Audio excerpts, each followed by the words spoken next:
So I got a Rockwood Mini 2509S, and the first camping trip out, the scissor jack stabilizer literally just, I hammered it out, just literally collapses. Stupid. Crap jacks. Huh. Well, anyway, I've upgraded to BAL, Made in America, heavy gauge steel. I mean, you pick these two up, the BAL is like double the weight. There's no comparison.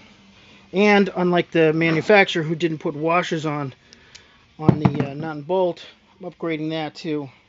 Those are pretty cheap bolts, but I mean, you could go to a grade 5 if you felt you needed to, but I think these will be fine. They're probably grade 3s. There's the box. It's a double pack, and there's the part number. 7,500 pound capacity. The ones that came off the camper, probably 5,000 pound capacity, but I mean, the thing literally just collapsed on its own. I mean, while stabilizing and slightly lifting the camper. I wasn't trying to get the wheels off the ground or anything like that, and it just collapsed. Totally under spec for this weight of this camper. Or that's the spec, but it's cheaply made and doesn't actually meet that spec.